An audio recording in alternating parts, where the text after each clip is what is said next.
भारत के स्वच्छ ऊर्जा भविष्य की दिशा तय करने वाला सबसे बड़ा मंच। नेट जीरो प्राप्त करने के मार्ग का निर्धारण। थीम पर आधारित यह 3 दिवसीय आयोजन 30 अक्टूबर से 1 नवंबर तक चलेगा।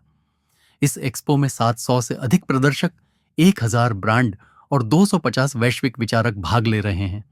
भारत के स्वच्छ ऊर्जा मिशन को गति देने के लिए इस मंच पर सौर, बैटरी स्टोरेज और ईवी चार्जिंग जैसे इनोवेशन प्रदर्शित किए जा रहे हैं।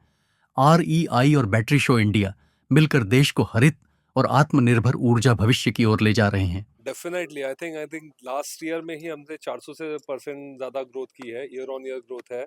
आज ही जो कल ही अनाउंसमेंट हुई है, 50% से ज़्यादा रिन्यूएबल एनर्जी की पावर जनरेट हो रही है इंडिया में।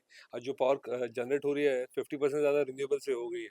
तो डेफिनेटली ये टारगेट्स जब भी सेट किए थे 10 साल पहले, तभी वो बहुत एग्रेसिव लग रहे थे, लेकिन अभी the way we are growing और जो अभी मैन्युफैक्चरिंग इंडिया में हो रहा है, we definitely will be achieving those targets. Sir, solar energy की जो कॉस्ट है पर यूनिट वो बहुत कम हो गई, जिसकी वजह से जो रिक्वायरमेंट है वो बहुत ज्यादा बढ़ गई है और आने वाले टाइम पे हम देखेंगे कि बहुत ज्यादा बड़े स्केल पे उसका प्रोडक्शन होगा। बट इसके साथ साथ क्या सोलर प्लांट्स लगाना, जैसे कुछ हरियाणा में केसेस हमने देखा है, क्या वो एक एनवायरनमेंट के लिए चैलेंज है?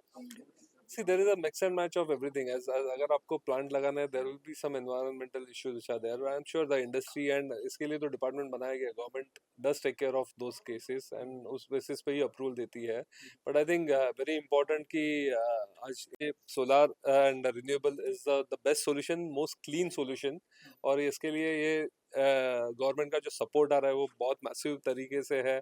जैसे जो सूर्य घर बिजली योजना, जहाँ से डिमांड जनरेट हो रही है, सोलर रूफटॉप्स के लिए डिमांड जनरेट हो रही है।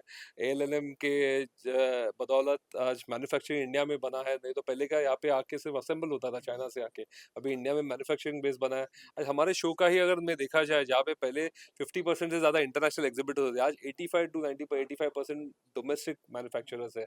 तो इतने नए मैन्युफैक्चरर्स आ गए, इतने क्वांटम पे कर रहे, इधर से एक्सपोर्ट हो रहा है। सो एक बहुत बढ़िया एक इंडस्ट्री बनी हुई है और एक एक्सपोर्ट बेस बन रहा है हमारे लिए वर्ल्ड वर्ल्ड से। सर, पैनल्स एफिशिएंट हो रहे हैं, तो जिससे उसी पैनल का साइज कम हो रहा है, या कह सकते हैं कि उस साइज के पैनल से ज़्यादा बिजली पैदा हो रही है।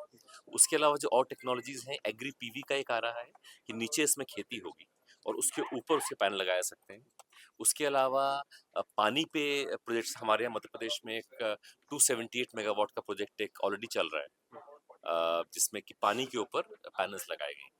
कोई टेक्नोलॉजी है गवर्नमेंट के पास, कोई अडॉप्ट कर रही है विदेश से कोई, कि जिससे कि पैनल को और छोटा किया जा सके? और लगातार काम चल रहा है, मतलब साइंस, तमाम जो इंजीनियरिंग कॉलेजेस होते हैं, लैब्स होती हैं, वहाँ पे काम लगातार चल, और इम्प्रूवमेंट हो भी बहुत रहा है उसमें, पर और होने की संभावना ऑफ कोर्स है। और टेक्नोलॉजीज भी हैं, जो तमाम टेक्नोलॉजीज पे काम हो रहा है इसमें। सर, मध्य प्रदेश सरकार ने कोई ऐसा प्लानिंग किया है अगले 5 साल के लिए, 10 साल के लिए, क्या कोई टारगेट्स वगैरह कुछ फिक्स करने सोलर एनर्जी के लिए या? हाँ, काफी टारगेट्स हैं, और हम जैसे यूपी के एक प्रोजेक्ट ऐसे भी लगा रहे हैं जो MP और UP दोनों को बिजली देगा, 6 महीने MP को, 6 महीने UP को।